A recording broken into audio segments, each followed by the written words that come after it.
Hey everybody, Kevin Iole here. I am joined right now by one of the up-and-coming promoters in boxing. He's been around a long time, but it seems like he's a promoter because he's got a new series. Tom Loeffler of 360 Promotions joins me. We're going to get into everything he's got going on because he's got a lot. Tom, how you doing today? I'm great, Kevin. Always good to see you. Always good to talk to you. I love talking to you as well because you always got a lot of news. And I know you have Serhii Bohachuk fighting in Riyadh on the Fury Usyk rematch undercard. We will get into that in a second, but I wanted to talk to you about your 360 Promotions. You have a fight card on December 13th coming up in a little over a week. Mm-hmm. But you're going to start making this a regular monthly series, which I think is really big for your company and for boxing. Tell me a little bit about what's going on and what the plans are for 2025 for 360 Promotions. Things are actually going really well. Serhii Bohachuk, who you just mentioned, he came up on the Hollywood Fight Nights series, and now he's rated number 2 in the WBC. He fought Vergil Ortiz there, headlining the Mandalay Bay in Las Vegas, and now he's fighting December 21. So, you know, the whole purpose of the Hollywood Fight Nights, we started to give a platform for younger fighters to increase their profile. You know, when we're doing the Triple G fights on HBO and the Superfly fights on HBO, and we started Hollywood Fight Nights in 2018. And so now this will be the 6th year, and it's going really well now with our relationship with Dana White and UFC Fight Pass, the support that Dana's given us. We've done 10 shows this year, which included the St. Patrick's Day show at the Madison Square Garden Theater and the 3 Arena in Dublin in September. So we were really excited about those shows, as well as we have a regular series at Chumash. We do 4 shows a year at Chumash Casino up in by Santa Ynez, beautiful Santa Ynez country, by Santa Barbara, and then we have 4 shows at Commerce Casino. So it's going really well, developing some great talent. Omar Trinidad is now number 2 in the IBF.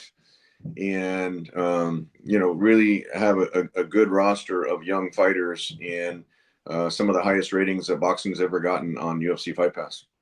I got a chance to sit with Omar and you and Callum Walsh and Mike Stassi. What a nice kid he is, right? You know, so he has the kind of charisma that I think you need to go with the boxing talent. Yeah, absolutely. Omar is great. I mean, he's a perfect example. You give the right person the right opportunity, and he just kept winning. We kept putting him in tough fights. We hadn't signed him until he had, I think, probably his 4th win on our series, and he was matched tough, and he kept winning and winning impressively. Always an exciting fighter, really popular here in LA. His moniker is the King of LA. Mm-hmm. And we're excited. He's going to headline our first show next year, January 17th. That's Muhammad Ali's birthday, and actually Usyk's birthday also. That's Friday at Commerce Casino here in Los Angeles, the day before the big UFC show at the Intuit Dome. So we always appreciate the support of Dana and the UFC platform. And it's really, this series, Kevin, really, I think it's been the first time. I've been doing this for 30 years in the boxing business, and this is really the first time that a boxing promoter or promotion has tried to cross market or cross promote between the boxing fans and the UFC fans. In the past, it's always been UFC fans say UFC's better, more exciting. Right. Boxing fans say no, they prefer boxing. And we're really trying to reach the biggest audience possible. And, you know, with the reach of the UFC's social media, you know, about 40 million followers on Instagram, and Dana, one of the most recognizable people in the world, with his support, you know, we get Callum Walsh now 12-0 with 10 knockouts, and one of the most recognized young fighters in the world, and built on the worldwide platform of UFC Fight Pass. And I should mention, you know, you were there. I just mentioned that I met Omar Trinidad at that lunch. Callum Walsh was there, and I should tell the story because we had lunch near T-Mobile Arena on the day, I think it was in July, when the UFC had their July show. And what amazed me was all these MMA fans. They were clearly wearing MMA fighter shirts. They weren't boxing fans. They were wearing MMA fighter shirts. Yeah. And we were sitting there, and everybody's coming up to Callum. Can I get a picture? Can I get an autograph? Right. And I would have thought that might have been a crowd that did not know Callum. Yeah. But obviously they knew who he was, and they liked him because a lot of people stopped by, and I have barbecue, I think, all over my face before I was saying hello to these people. Callum's boxing name is King Callum Walsh. He's from Cork, Ireland, but his UFC name, his MMA name, is that boxing fella, because they all recognize him, from all the social media posts. Again, the support that the UFC social media gives us with the videos and the graphics and everything of that nature. And so all the UFC fans know him as that boxing fella that Dana has really supported. He's kind of spearheaded, the deal that we have with Dana on UFC Fight Pass, and both, we're really happy with the relationship. Dana is happy now. He officially announced in Dublin that he's definitely getting into boxing on a bigger scale, and we're really happy with the way it's worked out. And Callum is that guy. He's fought in Dublin. He's fought in Madison Square Garden twice. He's fought in Boston.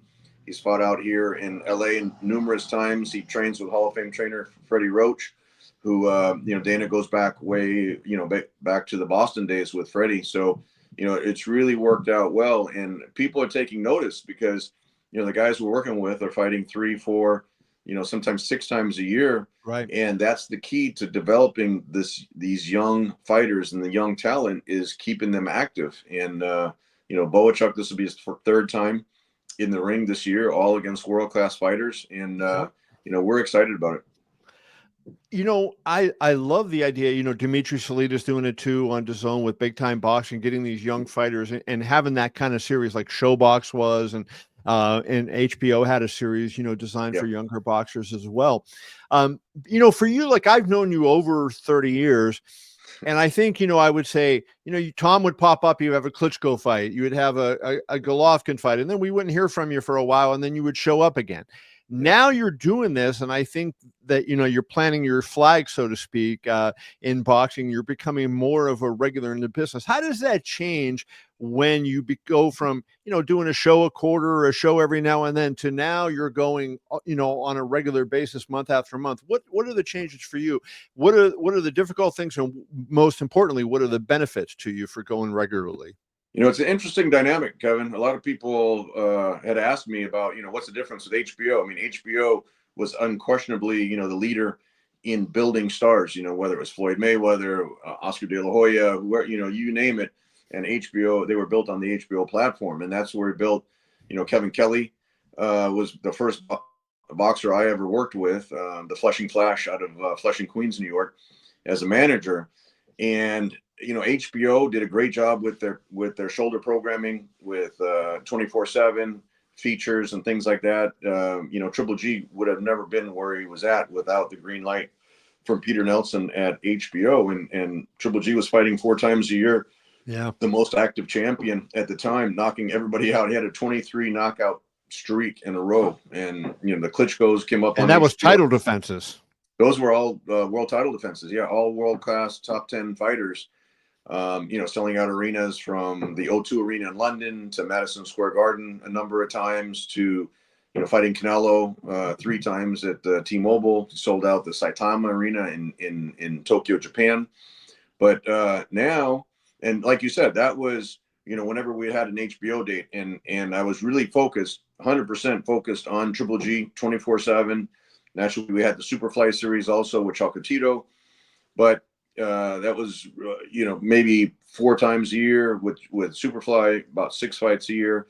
Now starting next year, it's going to be a monthly show, 12 fights per year. And the difference, the dynamic there is we want to make sure the fans get quality every time they come to a show. We don't want to have 12 shows and there'd be a few shows watered down in between. We want to make sure we have a great headliner, great co-feature fight, and we want to have full arenas. We've been selling out Chumash every show since we've been up there, and same thing with Commerce Casino. We're actually looking to come up to Las Vegas, coming up your way for 2 shows next year. So we're in discussions with casinos up there in Vegas. That's the UFC home base. That's where Dana's based, and that would. What about Apex?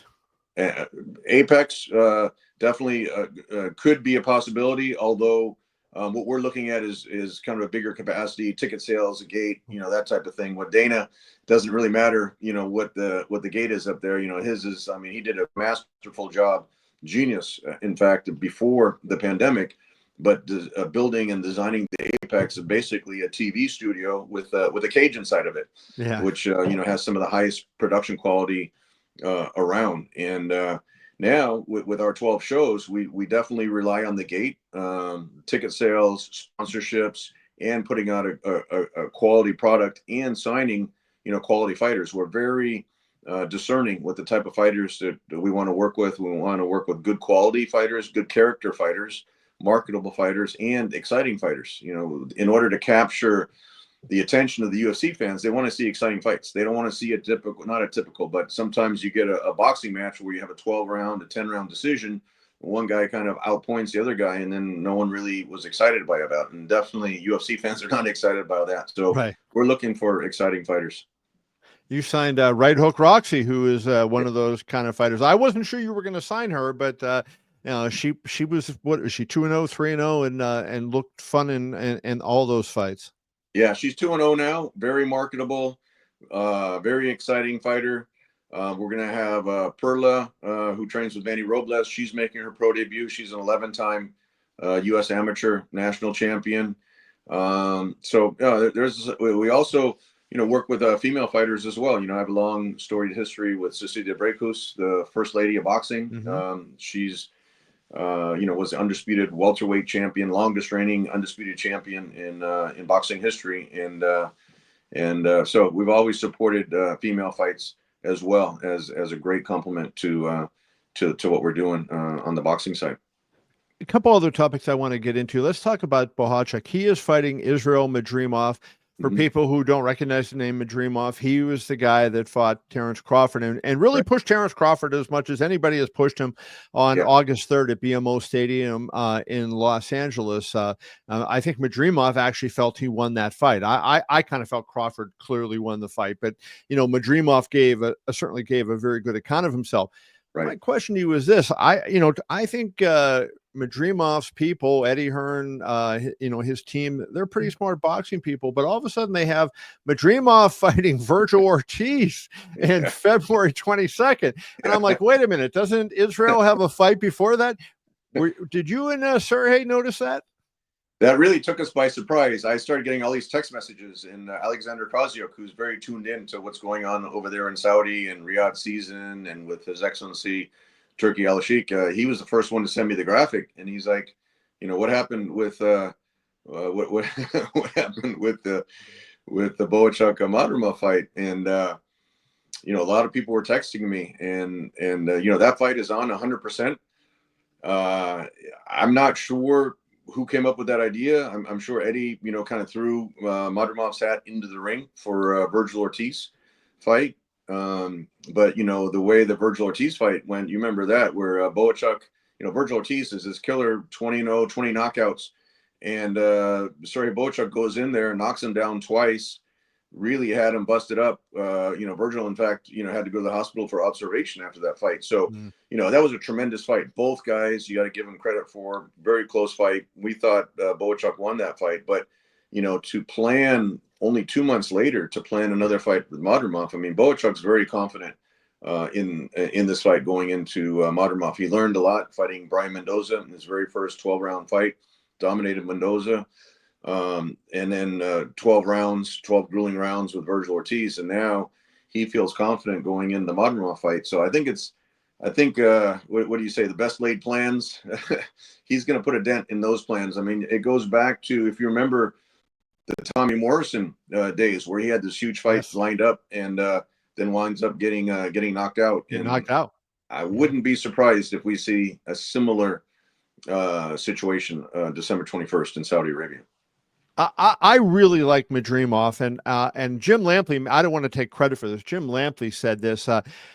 Lampley had never seen Madrimov fight. On March 8th on that Ngannou Joshua card, Madrimov was on the undercard, and I don't have who he fought in front of me, but I was hyping up Madrimov to Lampley, and Lampley watched him, and maybe in the 5th or 6th round of that fight, he said, "This guy reminds me of Gennady Golovkin in a very good way," right? And I like Madrimov quite a bit, so I think that fight with Bohachuk is a really, really coin toss fight. I think both guys bring it, and it should be a fun fight. And I just don't understand why why even give Serhii the locker, the clipboard on the locker room, right? And give him that motivation that, hey, we're looking down our nose at you. Because all they had to say was on December 21st after he won, well, hey, do you want to fight Vergil Ortiz, right? I would assume that if Serhii does win, that we'll see the rematch on that date.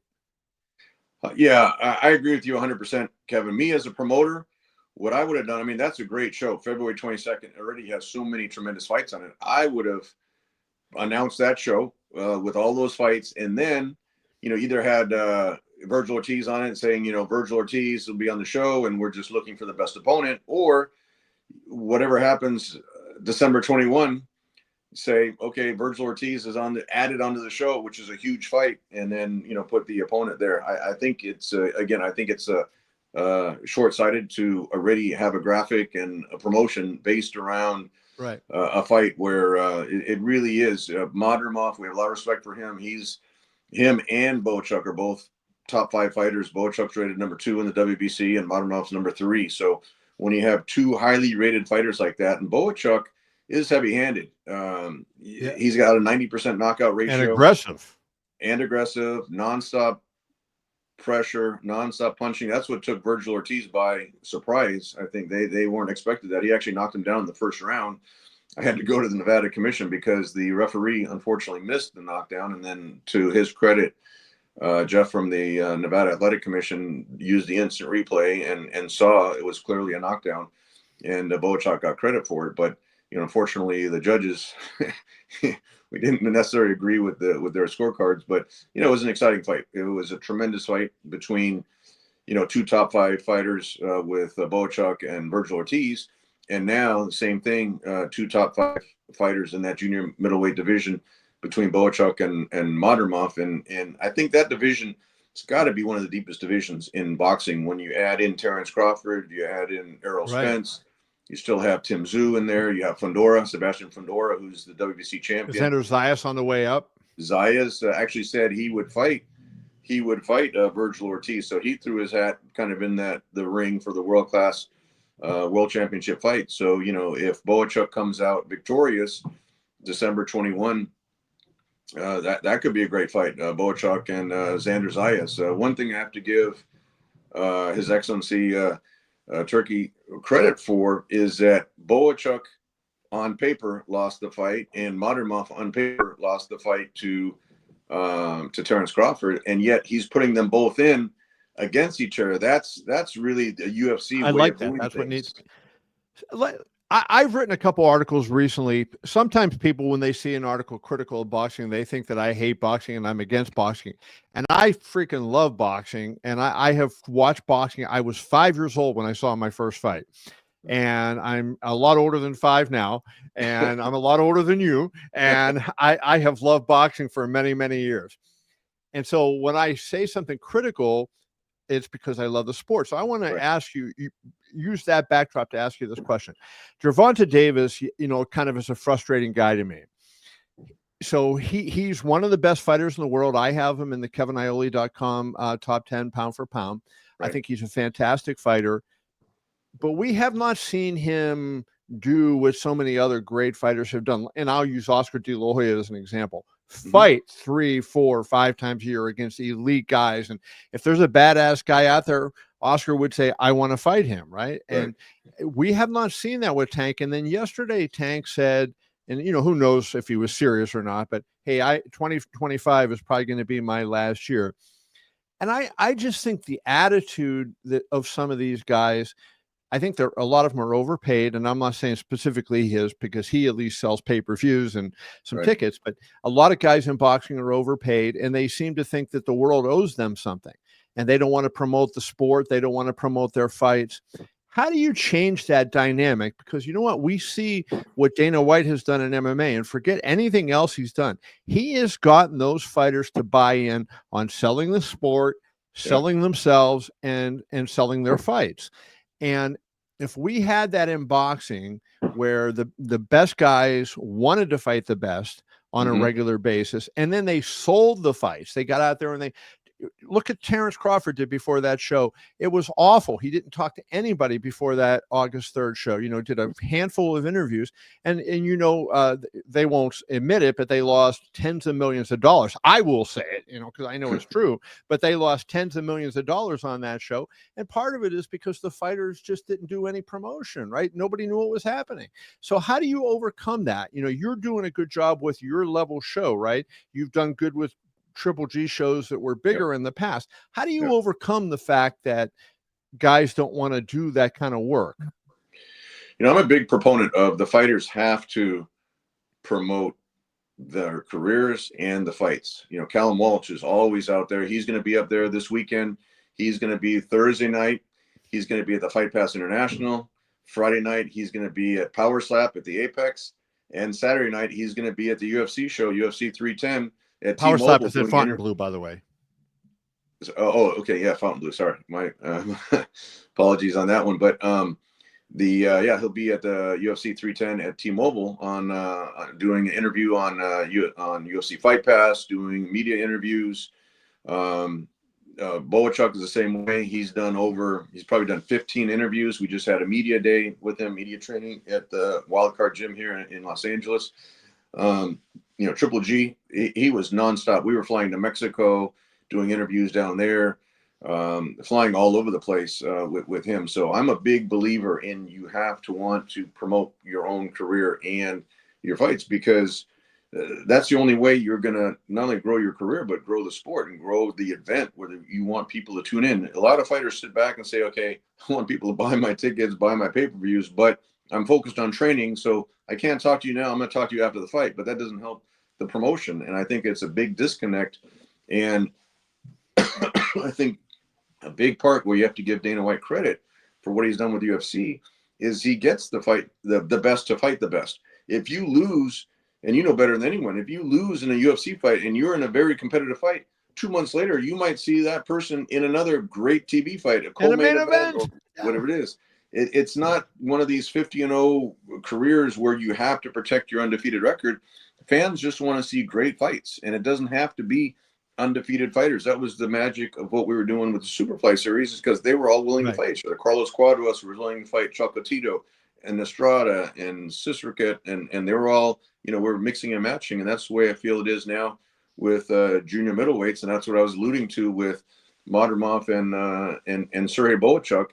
Is they're both coming off losses on paper, but I guarantee you that's going to be one of the fights of the night, maybe steal the show, and also it could be a potential fight of the year. But those are the type of fights that people want to see, two quality guys willing to risk a loss, but not, be then put on the shelf if they lose. And Chuck has been very active. Dana has, he said, you referenced that Dublin show before. He said, I'm in, when he talked about, promoting boxing. And then he's kind of, vacillated a little bit on that, whether, we asked him at the Contender Series if he was, in fact, still committed to it. And, he went on this rant about how bad boxing is and, how things go. The last time I talked to him and I asked him that question about getting into boxing, he basically said, I think I want to be HBO. Mm-hmm. And that's a big different thing than if he's in your shoes and he's actually promoting alongside you, in my opinion, right? What impact do you think Dana can have on boxing? And we understand that the boxing model is totally different. And so he is not going to go into boxing where he's the only game in town and he controls, 90% of the top fighters. So how do you think Dana would be able to turn things around if he got into this, quagmire that boxing is right now because of the way it's been built up? I think Dana's a force of nature. Whenever he puts his mind to something, look what he's done to Power Stop. Something that was non-existent a couple of years ago and now is a social media phenomenon. So when you look at what he's done with especially the UFC, there's no question about what he's accomplished there on a worldwide basis, and just continues to break records that he has on the gates and ticketing and the viewers and everything like that. What Dana would bring, like you said, if he's the HBO, then he could provide the television platform, but also, what's been beneficial for us is just the support of what the UFC platform has given our shows. We don't have a budget like, what we used to have at HBO or what DAZN, but we still put on great fights for the fans. They might not be world title fights, but when you have two guys that are evenly matched, or two boxers that are evenly matched, the fans love to see that. Like I said, we sell out our shows, and if we can put that on a higher budget level on a TV platform in bigger arenas, then you'll see the series definitely growing. And I think Dana would play an integral part of that. I don't want to speak for Dana. He gives some of the best interviews, around, but that's what I feel he can bring is, when we went to Dublin, filling a 5,000 seat arena with a fighter that's 11, it only has 11 fights. That was really the magic of the UFC coming to town, Dana coming to town, and the Irish fans, turning out to see. There were some great fights on that show. Thomas Carty was on that show. Callum Walsh headlined it, and that's really what I think Dana can bring to it, because he really looks at putting the best fights together and doesn't care about if someone loses, he's not going to get frozen out. They got so many UFC has so many dates that they just keep people active. And that's where I think his value comes to play. Yeah, I got to ask you a trivia question. So, who is the only person on that September show in Dublin that post-fight interviewed Callum Walsh, Tom Loeffler, and Dana White? I wonder who that might have been. Who's the only person that did what? Say it again. The only person after that show in Dublin, when Callum won by second round knockout, right, that interviewed Dana White, Tom Loeffler, and Callum Walsh.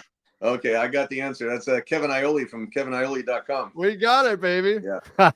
Well, you do a tremendous job, Kevin, with covering UFC/MMA and boxing. You're one of the most knowledgeable, you can say combat sports figures out there. And I think that's a lot of value you bring to the table on the media side, is that there's a lot of boxing guys that don't understand the UFC, and a lot of UFC journalists that don't care for or don't understand or don't want to understand boxing, and you really bridge that gap really well.